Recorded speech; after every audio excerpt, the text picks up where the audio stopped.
Liverpool were able to get a win over Brentford in Arne Slot's first home game of the season. The game finished 2-0 thanks to goals from Luis Diaz and Mo Salah.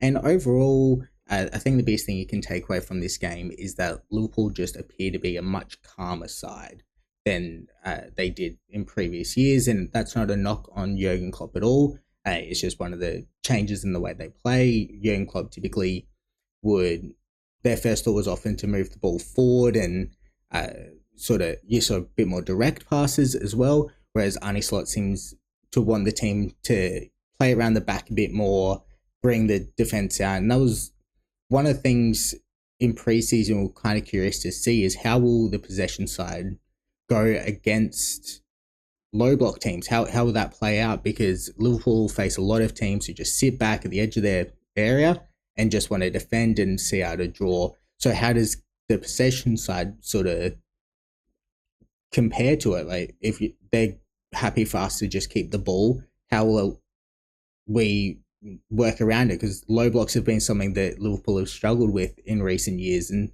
it was really interesting. One of the biggest things I noticed, and I've seen this mentioned in a few other videos analysing the game, that Liverpool would actually often, rather than just play it around the edge of their area, what they would actually do is pass it back and try and draw them out a bit more. So they'd go play them back deep into their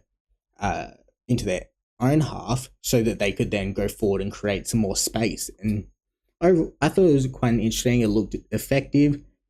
This weekend will be another big test against Manchester United away, but from what we've seen in these first two games, the calmness around the team is clearly the biggest change. And it's great to see. It was nice when you wake up that game was 3:30 in the morning here. So to wake up, be able to watch that, and kind of once Salah scored that second goal, you're a bit like, oh, this is nice and relaxing.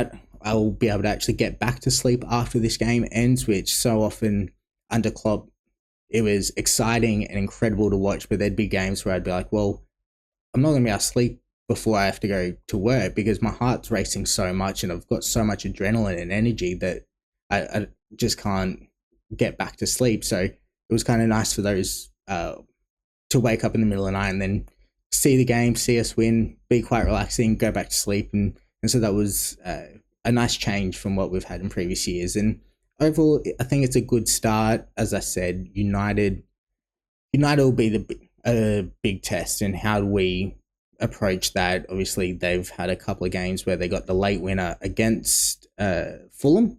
They managed to see that out, and then Brighton scoring the late winner on them. So not the start that they were after, but it's always tough, those games, always nervous for them. They'll definitely be looking to play. One nice thing is that Arne Slot does have a winning record against Erik ten Hag from their time in Holland. So that's definitely good. I feel like with a team with a bit more confidence as well. So that definitely helps. I think it was interesting as well when you saw the possession side and us drawing the team out when we would play further back and drawing their low block a bit further forward, is it meant that those switches that Trent would switch across to Diaz and the Van Dijk switch to Salah that has proven so effective in recent years, that's once again sort of open those up. They're not as frequent, those passes, but when they work, or when we do them, they're more effective. And so that was good to see. I mean, you saw Salah's goal, I believe it was Salah's goal against Ipswich came from that. And then the Salah chance against Brentford, where would have been a contender for goal of the season for sure, where it's just the 1-2 triangles along the box as he moves around. Because although Salah doesn't have the same pace he used to have in recent years, where he was just faster than everyone on the pitch, he's still a quick player, but he's not to that same level. His movement and understanding to get around is second to none. And so that goal was a tremendous display of that.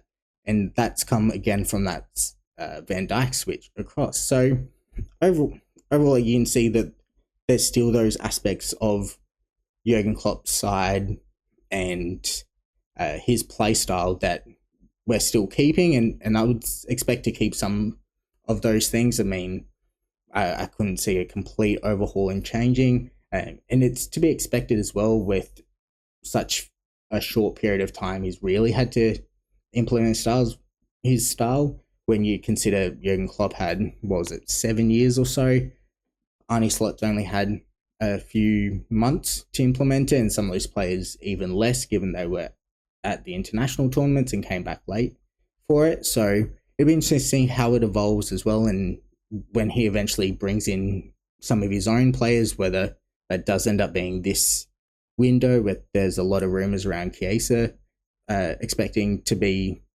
signed by Liverpool from Juventus, so it'll be interesting to see how that works out. They signed a goalkeeper as well, who I don't believe is expected to actually join the club for a couple of years. I think he's being loaned out, and then kind of in a couple of years when Alisson's a bit older, then it will be probably a contest for that number 1 shirt, which I appreciate the forward planning. I think that's really good to think about those kinds of things. It's tough when you've got holes in the team currently that aren't being addressed. To go and spend that money on a goalkeeper feels like a bit of a waste, but not planning for the long term is where you typically see teams get into issues. So at least we've got that. But getting back to the game itself, it was really impressive to see. Mo looked, as I say, he's not as quick as he used to be, but it looks like that full off season's helped him. And typically when he's had a full off season, he's come in to the season and kicked off. I mean, he rarely has a bad season at all. He's an incredible player, and I discussed it, I think, in last week's episode, that I think he's personally the best winger in Premier League history, or definitely up there for it. So that off season, he just looks fresh. He looks energized, looks great, and it was quite a dominant display from Liverpool. I mean, Brentford in the first half, it was a bit more of an even game. I mean, the goal comes from a counter-attack, and it's a well-worked counter-attack, but it wasn't overly threatening, I don't think, Brentford. It felt a bit more like Liverpool. We're just kind of feeling them out and trying to get a sense of how they'll play, get ourselves into the game and build up from it, rather than a big, fast, hot start. So that was kind of how I saw. And then I don't think Brentford actually had a shot on target, or a shot at all, potentially, after the 55th minute. I think I saw the stat. So, which is wild. It shows level of control. I mean, Liverpool has 62% possession with 19 shots, 8 on target. That was, it is just indicative of the control that they had in the game. I thought in midfield, Trent, while he was on the field, was really impressive. I think Gravenberch, once again, had a great game. Szoboszlai, you could just see his class on the ball when he got it. McAllister had a bit of a quieter game, especially in the first half, but grew into it a little bit more. And overall, I think there was no bad performers across the ground. Even the subs, when they came on, were trying to provide an impact. I don't think there's much to the Trent situation, if I'm being honest. It looked as though it was someone who was keen to impact the game, getting subbed off. I think a lot can be made of those conversations from a very short period where you don't even know what was said. They could have been discussing anything else in the game, and rather than his actual substitution. You just don't know what's happening in those conversations, and so it's a case of, I think people want there to be drama and news around it. Like, there was clips of Trent like shrugging and waving his hands after the game, walking around, but then you actually see the full clip and he's smiling, and it looks as though like that shrug and wave was actually to someone he knew in the crowd and was about that. So I think it was a lot to be made of nothing, and people in general are just a bit nervous about the fact he doesn't have a contract renewal yet. So they're a bit looking for any signs that he might be disgruntled and wanting to move on. So I think it's just a bit of on edge, but overall, I don't think there's too much to really be worried about it regards to that. But to kind of summarize, I think it was a great performance. Liverpool are looking good so far this season. I think United will be the big test to see how things will play out and how we'll look for the remainder of the season. And I'm sure as Arnie Slot sort of has a bit more time and gets more into the season, we'll see his style evolve a bit more and see a bit more of what he's after. And I believe transfer deadline day is also this week, so it'll be interesting to see if come that game whether Liverpool have any new signings. I doubt they participate in the game, but it'd still be exciting to get some players in to help, just some reinforcements to help the rest of the season. But good performance overall, and let me know your thoughts on both Liverpool's performances, any other teams down below, surprise packages so far in the first couple of games, players you're really impressed with.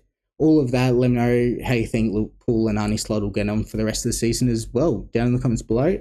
Thank you for listening. This is actually a clip from my full podcast, the Armchair Athlete podcast. If you haven't listened to it in full, be sure to go check it out. I'll link the video on the screen as well, and check out any of the other clips as well. They'll be floating around. Please remember to like and subscribe to the channel, or like the video, subscribe to the channel, comment down below any of your thoughts on this as well. More engagement, the better, as I continue to try and grow the channel and boost the audiences, and yeah, trying to just keep getting better ultimately. So let me know in the comments below if you've got any suggestions or topics as well you want to discuss. But I appreciate your time, and I hope you have a good rest of your day.